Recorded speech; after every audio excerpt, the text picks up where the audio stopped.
Durante todo el año 2014 en Venezuela se libró una guerra económica que dio paso a las leyes habilitantes. Vamos a revisar desde el punto de vista del doctor en economía Alfredo Serrano Mancilla cómo se ha abordado esa crisis, esa guerra económica que se ha dado en Venezuela, producto también del accionar de sectores que han propiciado una gran desestabilización en el país. Esto decía. Es importante recordar que las últimas elecciones que gana Chávez en octubre del 2012, que no hace tanto tiempo, gana con unos resultados macroeconómicos muy saludables. La inflación estaba muy controlada. En abril del año 2012 la inflación anual tenía más o menos un 12% anual, una cifra muy baja en comparación con la inflación heredada del neoliberalismo en Venezuela, ¿no? Con un promedio altísimo. Tenía una inversión social también muy alta, sostenida en el tiempo, de por encima del 60%, y además con cifras en términos de desempleo, desigualdad y pobreza y lucha contra el hambre aplaudidas por todos los organismos internacionales. Y esta es la situación después de haber ganado Chávez las elecciones de octubre del 2012.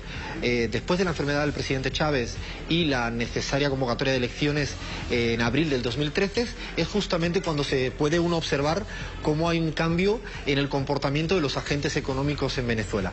En ese momento es cuando uno puede detectar cómo la inflación empieza a subir. La inflación no es un resultado matemático de ninguna ecuación entre oferta y demanda. La ecuación es en el fondo el resultado de una puja distributiva por ver quién se queda la mayor parte de la ganancia, y si la ganancia se queda en parte de la población, de la mayoría social, o si buena parte de los sectores empresariales intentan captar la máxima cantidad de ganancia. Es justamente a partir de la no aceptación de los resultados electorales del abril del 2013, cuando Capriles no acepta los resultados y cuando buena parte de la oposición no lo acepta, cuando deciden que después de haber perdido 2 elecciones consecutivas tienen que concentrar toda su intencionalidad para desbancar a este gobierno por una vía no electoral, no democrática, y encuentran en la economía uno de los flancos preferidos para llevar a cabo esta guerra económica. La guerra económica fundamentalmente la desempeñan porque se aprovechan de todo lo bueno logrado por la revolución bolivariana en materia de revolución social. Si tú haces que todo el excedente económico se destine a redistribuir a partir de una mayoría popular venezolana, esta mayoría venezolana disfruta de mejor salud, educación, vivienda, mejor salario real, no solo por las misiones, sino también porque el desempleo está en niveles bajos históricos. Ese aumento de poder adquisitivo de la población venezolana, de la mayoría, hace que también la destine al consumo. Y ahí es donde viene una de las cuestiones determinantes de la estructura económica venezolana. Es normal que vaya mucho más rápida la revolución social que no la revolución productiva. No es fácil producir a la velocidad de tan acelerada revolución social que se ha producido en Venezuela. Es fácil decir que hay que producir todo. Sí se ha producido muchos alimentos, y de hecho en Venezuela durante esta época se ha producido mucho de alimentos. Sin embargo, ahora ya la población venezolana no solo pide alimentos básicos, sino empieza a saltar cualitativamente en otro tipo de demandas en el consumo. Y es ahí, aludiendo a lo que decía este analista economista Mestaros, Isvan Mestaros, al cual citaba siempre Chávez, y así lo citó en el golpe de timón en octubre del 2012, se produce una suerte de que el capitalismo se queda residiendo en un proceso de transición al socialismo. ¿Qué quiere decir esto? Que los capitalistas ya no van a disputar la renta petrolera en origen, porque ya sabe que la renta petrolera es del pueblo venezolano. ¿Qué hacen? Disputan la renta petrolera en el uso de la renta. ¿Y dónde la utilizan? En el consumo. Ese consumo, ¿cómo se satisface en Venezuela en un porcentaje muy alto? A través de las importaciones de bienes. Y es justamente donde el sector empresarial se concentra y se dedica a importar, que es una suerte de rentismo importador. ¿Qué hacen? Compran afuera y venden adentro, con cero incentivos a la producción. No producen porque les es más conveniente hacer esto. ¿Y qué hacen? Trasladan a altos precios. ¿Por qué? Porque el poder adquisitivo de la mayoría es alto. No tiene sentido llevar a altos precios si no hay demanda. En este país aumentó mucho el poder adquisitivo de la mayoría social y esto hace que haya capacidad de compra. Y es ahí donde empieza justamente a ocasionarse o a producirse esta guerra económica que se inicia desde el abril del 2013 y que continúa hasta el día de hoy, justamente con un comportamiento de un agente económico que el autor Samir Amin decía de burguesía importadora.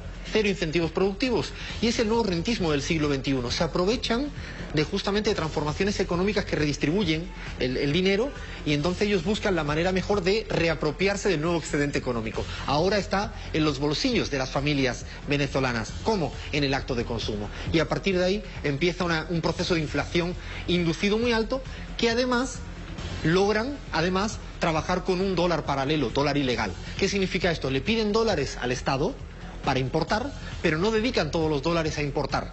Solo importan una parte y la otra lo suministran a un mercado ilegal, que ellos ponen el nuevo precio, y esto justifica que luego haya una inflación de manera inducida. Este es un poco el comportamiento de un agente económico que aprovecha ciertos desequilibrios de la economía, como es normal, para justamente dar lugar a esta guerra económica, que lo que hace en el fondo es poner contra la pared a la mayoría social venezolana.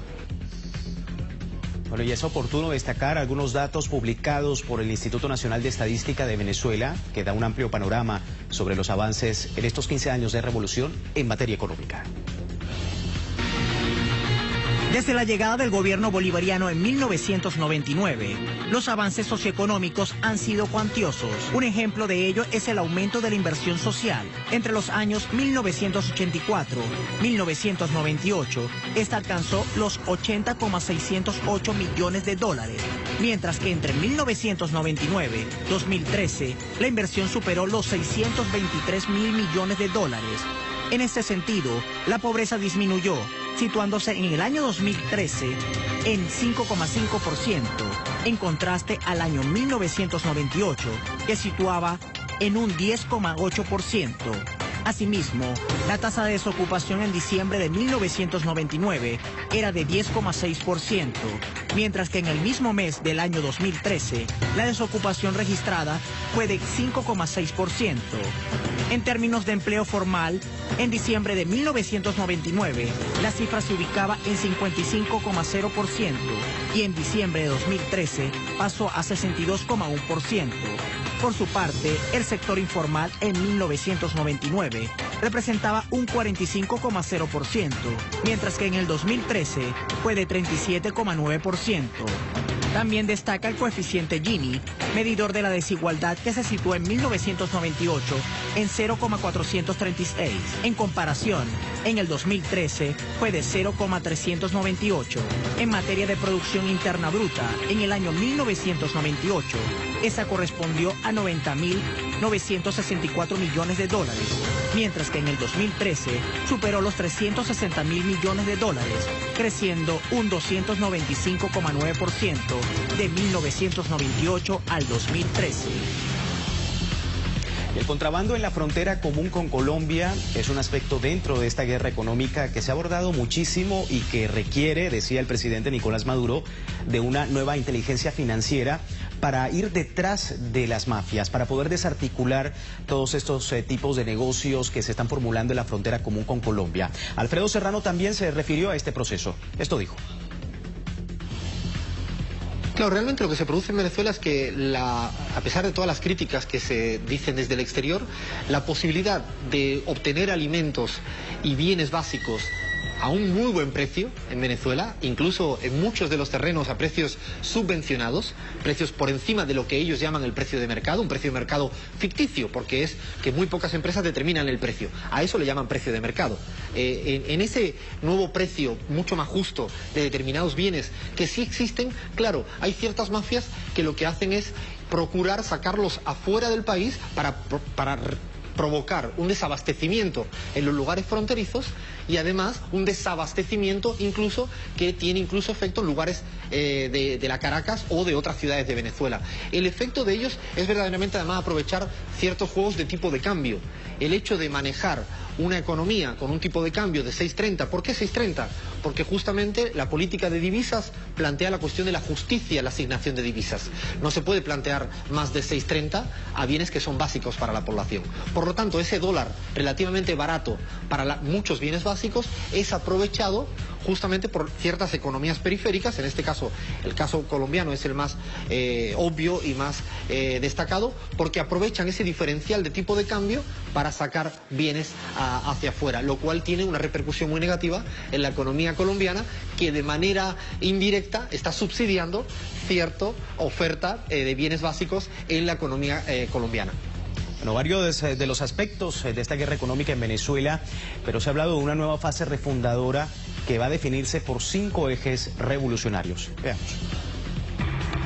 Las 5 grandes revoluciones se enfocan en estrategias que ponen énfasis en diversos aspectos. La primera será la económica, para diversificar el aparato productivo que permita acabar con todo lo que resta del Estado burgués. La segunda es la del conocimiento, la ciencia y la tecnología, que conlleve hacia una economía diversificada y del conocimiento. La tercera comprende la profundización de las misiones socialistas a fin de garantizar su eficiencia. La cuarta revolución engloba los cambios políticos para hacer más eficiente la estructura estatal. La quinta revolución consiste en la construcción del socialismo en lo territorial, expresado en la consolidación del modelo comunal. Desempleo, desigualdad y pobreza y lucha contra el hambre, aplaudidas por todos los organismos internacionales. Y esta es la situación después de haber ganado Chávez las elecciones de octubre del 2012. Después de la enfermedad del presidente Chávez y la guerra económica que se ha dado en Venezuela, producto también del accionar de sectores que han propiciado una gran desestabilización en el país. Esto decía.